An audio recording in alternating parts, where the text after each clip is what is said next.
Welcome to the Living Medicine podcast, where we talk about ethical medical use of psychedelic psychotherapy, teaching skills, examining the issues, and interviewing interesting people. Now let's start today's show. Hi, it's Dr. Signi Goldman, your host for Living Medicine, where we interview clinical and medical professionals in the evolving ketamine and psychedelic-assisted psychotherapy space. Recent interviews we've done are with Ron Siegel from Harvard, Dick Schwartz, the creator of Internal Family Systems, and Michael and Annie Mithofer, some of the most prominent psychedelic researchers and MAPS researchers. So we encourage you to check those episodes out. This episode is brought to you by Living Medicine Institute, a growing professional network for the psychedelic-assisted psychotherapy community. For more information, you can go to livingmedicineinstitute.com.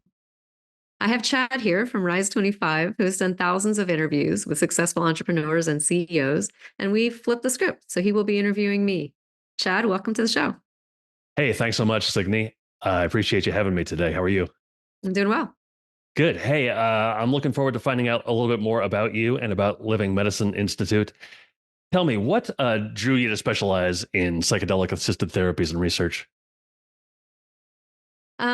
Yes, it's an unusual thing for a psychiatrist to be doing, but there are a few of us that are sort of coming out of the mists or the woodwork as being mental health professionals who are also doing this kind of work. For a long time, there wasn't really an open forum for people who were interested in working with induced altered states in mental health. But now it's really become evident to the medical community and to some degree the public at large that this kind of treatment actually works in mental health for some people that nothing else works for. So you have this, what's being called the psychedelic renaissance in medicine. And there's a lot of debate over whether this is a good thing or bad thing. What does this mean? What does this even entail? The research studies that have come out have been really promising. And so it's growing in interest, and there's a lot more people in my world, in the mental health treatment world, wanting to get trained in it. So I found myself at the forefront of this because I happen to have already been in it as a psychiatrist. And so there was a natural progression for me to move into teaching and training in this about 10 years ago, because I was already doing psychedelic-assisted psychotherapy work relatively early on, as it slowly became more legal.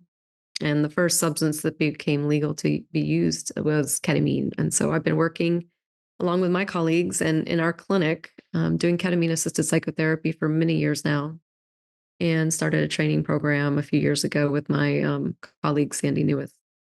So what are maybe some of the benefits of this type of treatment compared to, traditional psychiatry that are good for patients who use psychedelic-assisted therapy?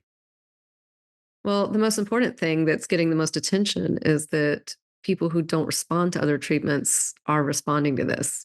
So that's where the excitement is coming in the field. People with really bad PTSD or really severe treatment-resistant depression who have had the other treatments that we have to offer in mental health.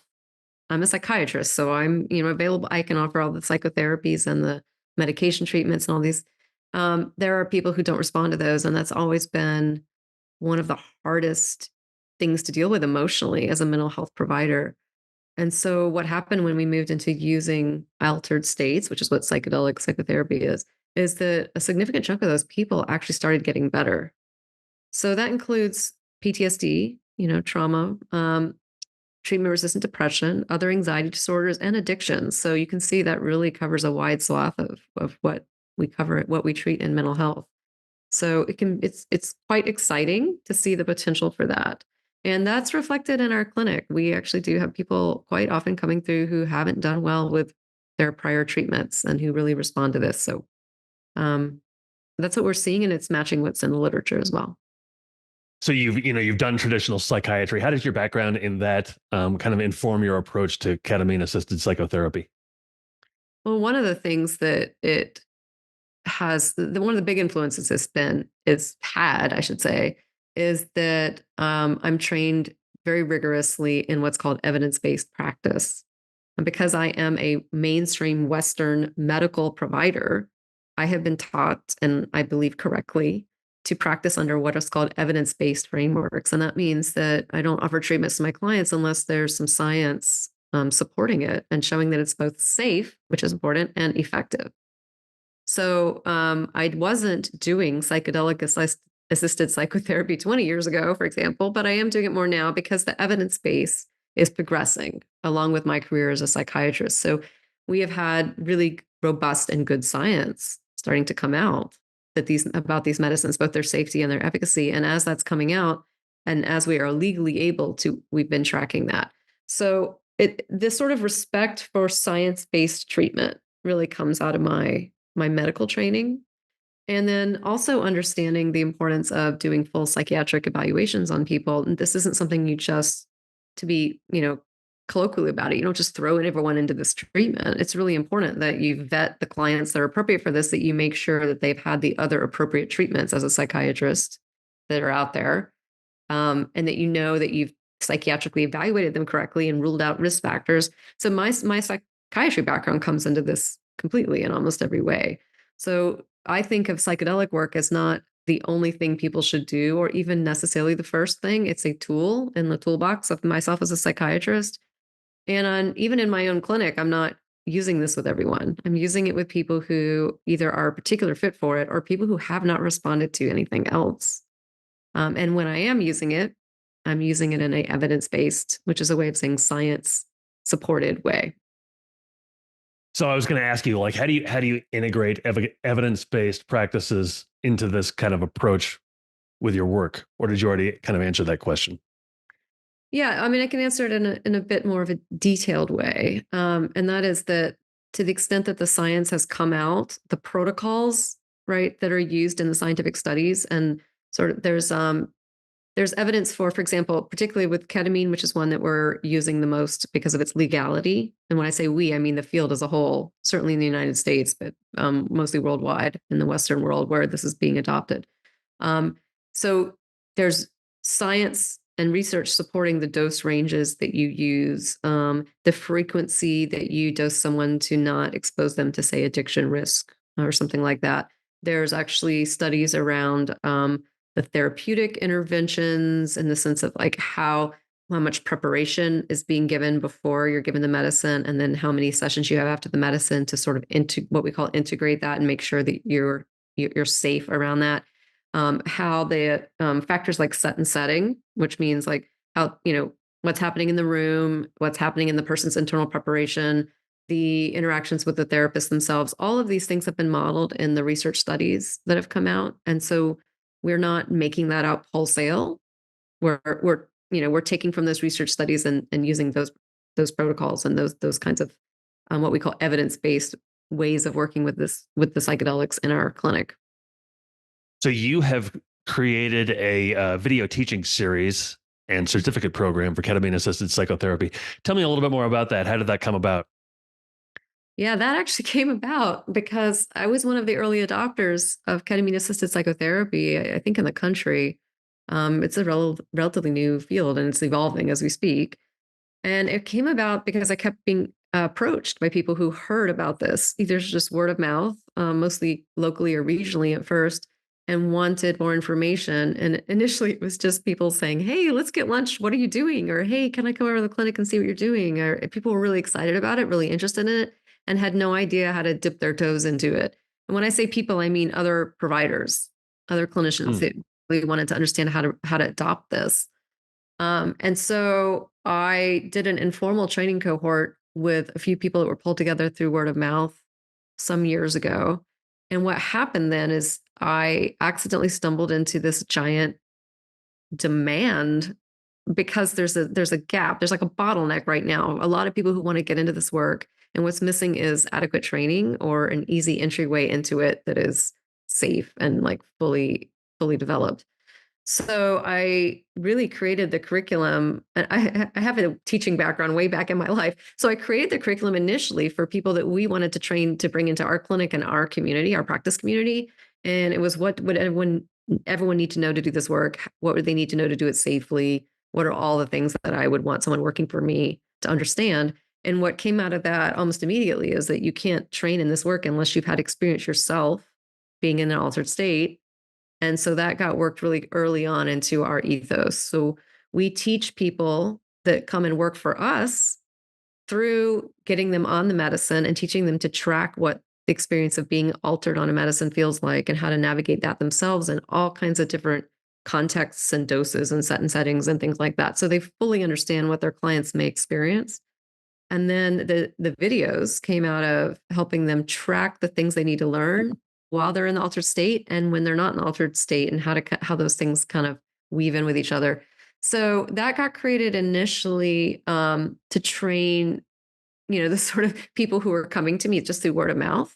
And then I joined up with Dr. Sandy Newis, who I'm co-hosting the podcast with, and we formalized that training program about 3 years ago. More, for the like we basically were like, it was really funny. We're like, oh my gosh, we've got all this demand. We're being told we're really good at this. We do know what we're doing, and there's this, people need this. And so we were getting this feedback from people who were training with us saying, this has changed my life. Like, I'm actually launching right into a career. I'm coming in, I'm doing this work with you guys. You're getting me on the medicine. You're teaching me all the things I need to know. And then you're showing me how I can do it and how I can literally start seeing clients. And we were basically getting, our graduates were just launched right into seeing clients. And so they were really changing their professions around it.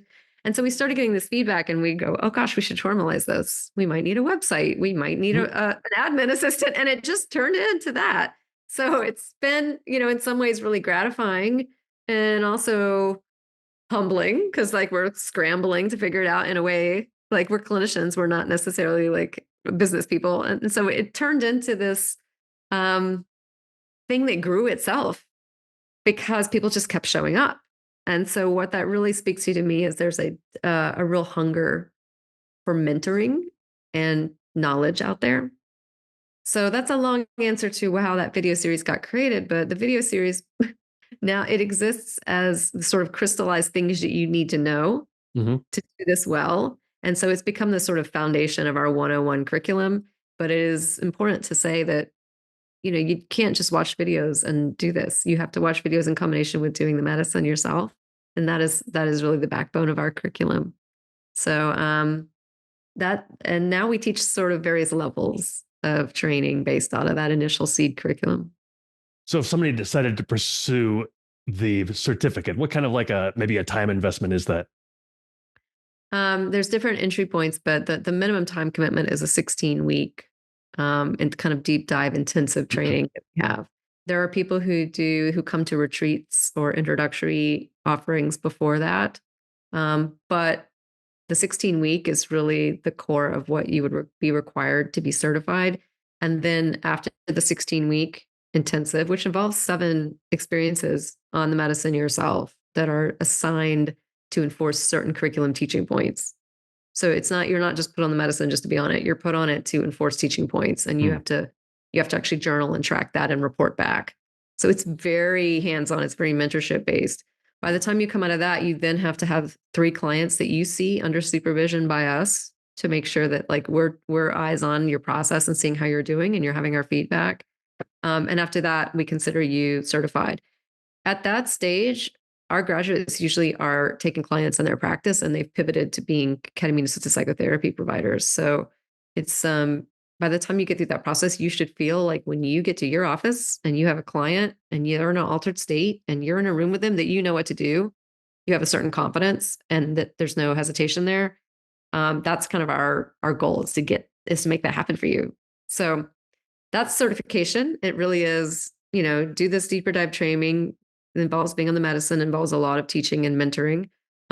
Start seeing some clients under supervision, and then you're good and you can launch. And then we continue to have relationships with our graduates for ongoing mentoring and supervision calls and things like that as needed afterwards. So it's really, it's we think of it like, baby birds leaving the nest, like they launch and they go. But a couple times if they want to come back for check-ins or they have particularly like challenging cases, then we continue to be available as needed for that. But it's super gratifying.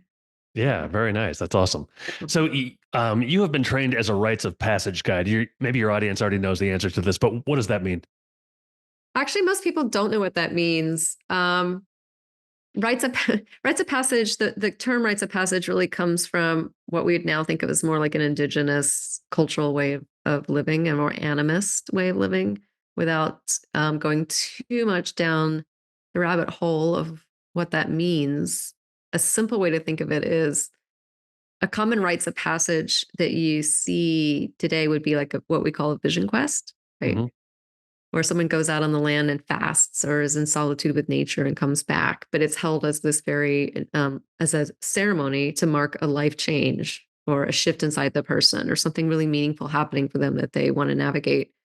But a rites of passage can be anything meaningful in life that is ceremonialized. In some senses, baptisms or weddings are also rites of passage, right? Going off to college is a rites of passage, but we don't think of it that way in our culture. So the understanding in the indigenous worldview is that when people are going through anything transformative in their life, it helps to be supported by a community that can ceremonialize that for you and formalize it for you in a way that lands in your psyche in a healthier way. And so taking people out on Vision Quest is that. I mean, usually people come out on Vision Quest when they really want a shift. They want, or they feel a shift already happening and they want to make it real, right? And so I'm trained in how to hold it's really, if you think about, if someone asked me, what do you do as a rites of passage guide? I would say we take people who are going through intense life transitions, or want to go through an intense life transition because they want to shed some old way of being. And we create the things that make that happen. And what that looks like is various types of ritual and ceremony. But that doesn't mean we're stealing ceremonies from other cultures or we're just making it up wholesale. It's really knowing how to create ceremony that's meaningful for that person. So that does come into psychedelic work, because if you think, I think there are huge parallels between doing a psychedelic and say going on a vision quest. They're both things that take you out of your ordinary life or your ordinary reality. They're both things that you need to prepare for, that need to be personalized to you, that you need to be supported while you're doing it and have like a community of support around you. And that when you come back from that away period or that altered period, that time out of your life, you need to come back to someone who can receive you back in a healthy way, make sure you are okay, but also then help you make meaning out of what happened while you were away. What happened when you were out of ordinary reality that is relevant for your goals? What is going on in your life that needs to shift? Now you've gone out in the woods or you have gone onto a psychedelic. Let's think of that as, they're both times out of your life, time away from ordinary reality. Now you're back. I receive you back. I make sure you're okay and well. And also, what happened on your journey and how is that now going to impact the change that you wanted to make? So it makes it safe, but it also makes it useful because we use that. Like, what happened and how is that now going to weave back into your life? You wanted a change, so this is the change. Let's make a change, right? So it's very directed towards creating change in a person's experience. And so I think you know it's important for the listener to understand that as much as psychedelics are moving into mainstream modern Western medicine, Hmm. it's important to understand that rites of passage, ceremonial work comes from the indigenous world. And I don't mean just the extant indigenous cultures, though it is also true of them. I mean, all humans on Earth spent most of our evolutionary time in the indigenous way, worldview and cultural milieu. So rites of passage comes out of that. It comes out of an indigenous mindset. But the historical traditional use of psychedelics also comes out of the indigenous world. The modern Western world is a new thing anyway, but we certainly didn't invent psychedelics. We're rediscovering them. The indigenous world has always had a place for psychedelics, and it always overlapped with what we would now call rites of passage. So it is important, I think, for someone who's working in psychedelics today as a medical psychiatrist, if you just, if I can be blunt, throw someone on a psychedelic without any of that context and don't know how to hold what's happening, I think you could really create unsafe situations. So how do we learn how to hold that? We learn how to hold that from the, tens, if not hundreds of thousands of years of human history that they were doing these kinds of things. So that's a long answer to say that most people who do psychedelic work well in a clinical setting have some kind of background in working in indigenous rites of passage, or even if they don't call it that, um, they're it's really hard to separate the two. Hmm. And I see my work as this sort of strange melding of Western clinical medicine with indigenous ways of working. And that's the only way that it makes sense, because Western medicine doesn't know how to alter someone's state of consciousness intentionally or helpfully. That all comes from indigenous wisdom traditions. Hmm. Very, very interesting. So, Yeah, what do you think are some of the most promising areas of research in this kind of psychedelic assisted therapy? so right now, if we take all the scientific studies that have been done sort of collectively, um, it almost sounds like a non-answer to say it seems to be helping everything. um, Meaning the studies that have been done for depression have had positive results, for PTSD or trauma have had positive results, and for addictions. And there's also been there have been and are ongoing studies for more specific types of anxiety disorders, like obsessive compulsive disorder, for example, eating disorders, things like that. And for the most part, some of those studies are still coming out. So if I'm answering not in specifics, but broadly, none of those studies are not having positive results, which is a weird way of saying they're all having positive results. And I think that the reason for that is that it's actually the wrong question to say what types of disorders do psychedelics help. That's a very modern Western way of thinking. Like, these disorders are very separate things, and we're used to thinking this treatment works for this treatment doesn't, and that we want to know what treatments what work for what disorders. I think what psychedelics are doing is just enhancing the healing process globally. So in some ways they apply to any mental health disorder. We're not giving someone a psychedelic and then just sitting there and letting the psychedelic quote fix them. That's a misunderstanding of how this works. We in this profession are using the psychedelics to enhance whatever therapy we're doing with the client. So we're taking existing treatments that are already targeted to specific illnesses. Like, we use trauma treatments for trauma, and we use depression treatments for depression, but the psychedelic is enhancing it or almost acting like an accelerant. And so because it's probably playing the role of an accelerant, you can apply it in any clinical context to any kind of mental health disorder if you're doing it safely and get positive results. And that's what we're seeing in our actual clinic. I think we're seeing mental health treatments across the board that respond to this, as long as the therapist knows how to do it well. So that's pretty exciting, because it means that some of the more intractable mental health disorders that have had a hard time finding, successful treatments, like addictions is a big one, or eating disorders, have the potential to do better with this. Do you see psychedelic assisted therapy, the role in the future of psychiatry? Do you think it will just continue to expand? Yes, it's definitely going to expand. There's no stopping that. Like, that train has left the station, so to speak, because you can't, if you have this much scientific evidence that something is helpful, you can't not incorporate it. It's almost unethical. Like, the profession's not, we live in an evidence-based world. If the evidence is that this is better, you can't not adopt it. There is a couple things that are snags with it moving smoothly or rapidly. One obvious one is legalization. A lot of these substances are still illegal, which is why we teach completely and only with ketamine, because it is legal. And so there's a lot of, there's the legalization process moving through with the other medicines on the level of the FDA. And so there's a time frame that will, have to be there for that. So that's one area. Another area that is preventing this from just being widely adopted is the training gap, because as someone who does this, you would think I would say, oh, I want everyone to adopt this. It's so helpful. No, I think actually it would be a disaster to just give all the therapists and psychiatrists and other kinds of licensed clinicians out there access to psychedelics right now and say, go, because actually you can do it badly. And it can really harm people if it's done badly. So really what's slowing things down now, one is legalization, and two is adequate training.